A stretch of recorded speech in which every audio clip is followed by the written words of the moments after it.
បាទអនុញ្ញាតក្រោយជប់សួរពុកម៉ែបងប្អូនអរគុណបាទសូមស្វាគមន៍មកកាន់កណ្ដាលចេស្តានេះគឺចិត្តភាពនៅលើវត្តច័ន្ទបច្ចុប្បន្នរាមហើយបរិសុទ្ធបាទណាឥឡូវញាតិញោមពុទ្ធបរិស័ទក៏កំពុងតែញាប់ដៃញាប់ជើងមកលេងវត្តបាទណាហើយអ្នកខ្លះក៏ត្រឡប់ទៅវិញដែរបងហើយនេះគឺដំណើរការនៃការកសាងខ្លងទ្វារណាខ្លងទ្វារទី3ខ្លងទ្វារទី4នៃវត្តច័ន្ទបច្ចុប្បន្នរាមច្រឡំទី3បាទ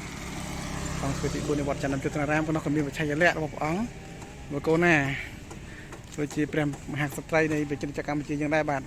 សម្ដេចយាយសម្ដេចតានិងព្រះអង្គព្រះមហាក្សត្របច្ចុប្បន្នបាទអង្គព្រះមហាក្សត្របច្ចុប្បន្នផងដែរហើយទៅនោះគឺខាងសាលាលោកណាសាលាឆាន់បាទសាលាឆាន់នៃវត្តច័ន្ទបច្ចុប្បន្នរាមសាលាឆាន់បាទហើយទៅយើងមកនេះយើងមកលើកន្លែងយើងមកនេះយើងមកកន្លែងហើយហៅថាកោះប្រជុំទេពបាទឬកោះស័ក្តិសិទ្ធិហ្នឹងឯង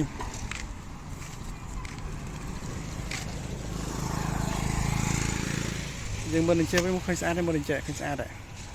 ទិដ្ឋភាពស្អាតបាទមើលឃើញវិញណាទិដ្ឋភាពស្អាតបាទស្អាតមែនតើទិដ្ឋភាពទៅក្រោយចេះស្អាតហើយយើងមកមុខចេះក៏ស្អាតដែរបងសត្វទាំងពីរហ្នឹងវត្តសុទ្ធបាទមើលទៅមុខក៏ស្អាតមើលទៅក្រោយក៏ស្អាតដែរបាទសត្វទាំងពីរ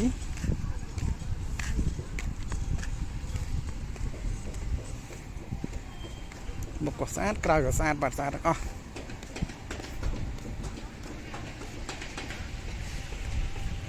ទិដ្ឋភាពស្រស់ប្រងបាទនៅលើទឹកដីនៃវត្តច័ន្ទបច្ចុប្បន្នរាមយើងនេះ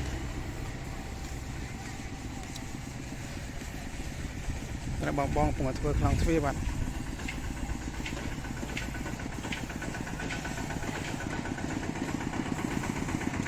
ហើយយើងខ្លះក៏ចូលវត្តដែរមកណាចូលវត្តដើម្បីថតកំសាន្តលេង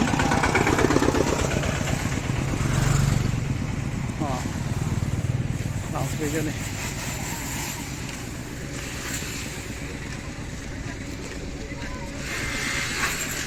ឥឡូវយើងដើរមកក្នុងអស់គ្នាបាទ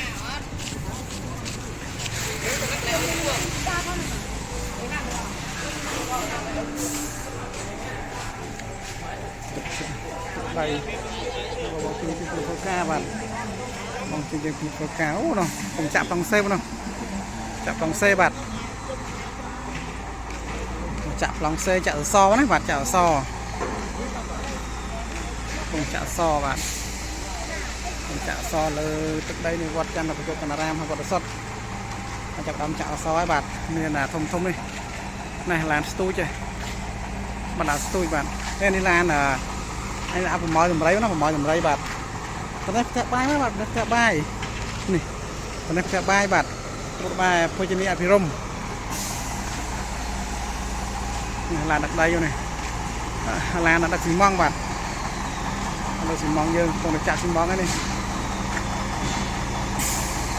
នៅលើទឹកដីនៃវត្តសុទ្ធបាទស៊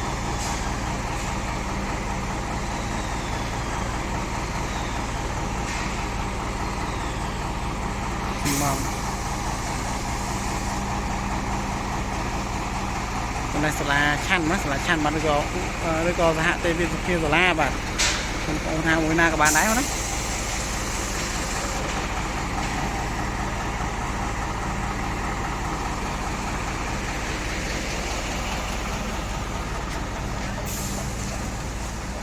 ជំនួយជំនាញហាបាទជំនាញឋានហើយយើងត្រឡប់ប្រខណ្ឌទៅវិញណាត្រឡប់ប្រខណ្ឌទៅវិញបាទនេះសំខាន់ទៅវិញបាទនៅទៅប្រខណ្ឌទៅវិញ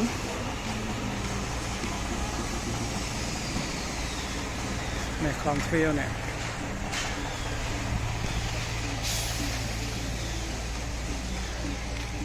ខ្លងទ្វារអូនេះស្អាតទេមកនេះស្អាតមែនតើបាទស្អាតមែនតើបាទនេះស្អាតមែនតើនេះយើងកន្លែងស្រង់ព្រះណាបាទហើយស្រង់ព្រះនេះព្រះអង្គតូចព្រះអង្គប្រសូតបាទព្រះអង្គប្រសូតបាទព្រះអង្គប្រសូតណាព្រះអង្គប្រសូតហើយអមទៅដោយជាងកំពុងតែបាញ់ផ្កាកំពុងតែស្រោចផ្កាកណ្ដោបាទនោះជាងកំពុងតែស្រោចផ្កាស្រោចដើមឈើទៅនោះអូជាងបាទប្រឹងប្រែងធ្វើការបាទថ្ងៃកដៅបណ្ណាក៏ធ្វើដែរបាទអត់មានសម្រាប់ទេបាទមកជាងកំពុងស្រោចផ្កាបាទ ជាស្រែជាស្រែកាអានេះគេហៅដើមដូចដើមស្លាបងណាបាទដើមស្លានេះថាជាដើមស្លាមកទៅបាទខ្ញុំដូចមិនសូវស្គាល់ដែរដើមស្លា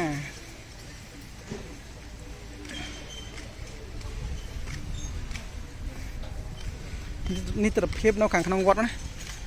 ទិដ្ឋភាពនៅខាងក្នុងវត្ត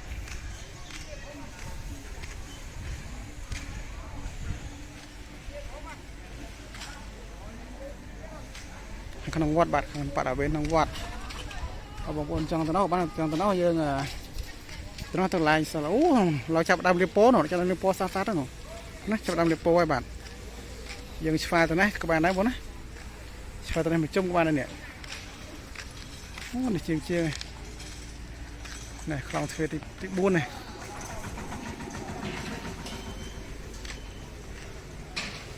ស្វាទៅនោះមកជុំក៏បានដែរបាទស្វាទៅនោះមកជុំមកបងណា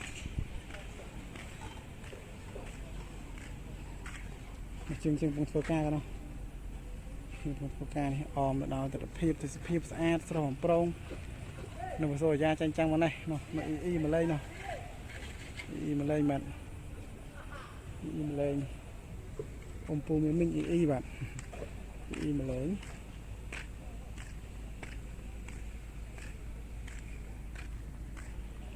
ចាបងប្អូននេះគឺជាទិដ្ឋភាពនៅទឹកដីនៃវត្តចន្ទបច្ចុប្បន្នរាមបាទហៅវត្តសុទ្ធបងប្អូនថាជាបានឃើញបានទេសនាបានដឹងបានស្គាល់បានលឺអីបាទទិដ្ឋភាពយើងនេះបាទកម្រមែនទែនកម្របានឃើញណាបាទជាពិសេសគឺកន្លែងកសាងល្អបាទអង្គធាធំនៅលើទឹកដីនៃវត្តសុទ្ធនេះហើយក៏សូមផ្ញើវីដេអូនេះដល់បងប្អូនប្រជាពលរដ្ឋទាំងអស់បាទតាមដានទស្សនាដល់ការផ្សព្វផ្សាយពី Channel ហើយជាស្ដារកន្លងមកបាទបងប្អូនណាសម្រាប់ទស្សនា Channel កំណត់បងប្អូនអាចវិលមកទស្សនា Channel ជាស្ដារវិញបានបាទខ្ញុំធ្វើ Channel ថ្មីនេះដើម្បីផ្សព្វផ្សាយពីវត្តដដែលទេហើយ Channel កំណត់ខ្ញុំដាក់ព័ត៌មានណាខ្ញុំបងប្អូនខ្ញុំដាក់ព័ត៌មានហើយ Channel នេះគឺខ្ញុំដាក់បច្ចុប្បន្នភាពវត្តសុទ្ធខ្ញុំបងប្អូនអាចទៅទស្សនា Channel ជាស្ដារនេះបាននេះព្រះវិហារចឹងណាបាទព្រះវិហារបាទនេះព្រះវិហារវត្តសុទ្ធបាទព្រះវិហារវត្តសុទ្ធព្រះវិហារវត្តសុទ្ធបាទនេះខ្លងទ្វារទី3នៃវត្តចន្ទបច្ចុប្បន្នរាមខ្លងទ្វារទី3បាទហើយខ្លងទ្វារទី2ទី1ក៏ស្អាតទី3អាចនឹងស្អាតជាងនឹងទៀតបាទបងណាបើគេយើងមិនតាន់ឃើញណាតាន់ដឹងស្អាតប៉ុណ្ណាប៉ុណ្ណឹងស្អាតទេបងនឹងស្អាត 100% ហើយតែស្អាតប៉ុណ្ណាប៉ុណ្ណឹងយើងអត់តាន់ដឹងទេបាទយកទៅស្អាតប៉ុណ្ណាទេបើយើងចាំតែមើលសិនណាចាំមើលសិនថានៅពេលដែលលទ្ធផលនៃការកសាងរួចស្អាតប៉ុណ្ណាហើយប៉ុណ្ណីបាទក្នុងខ្លងទ្វារទី2បាទបងប្អូនឃើញខំយ៉ាងនេះបាទខ្លងទ្វារទី2ណាខ្លងទ្វារទី2នេះយាយមីងពូអ៊ីបាទជីកង់អង្គុយដើរលេងណាកង់អង្គុយដើរលេងបាទ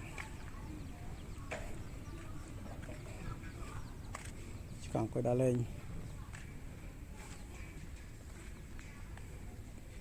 បងប្អូននឹងចង់វីដេអូនេះបណ្ដាចាស់អរគុណច្រើនសម្រាប់បងប្អូនចង់វីដេអូនេះបណ្ដាចាស់សម្រាប់តាមដានទស្សនាបណ្ដាចាប់សូមអរគុណសូមជម្រាបលាជួបនៅវីដេអូក្រោយបាទ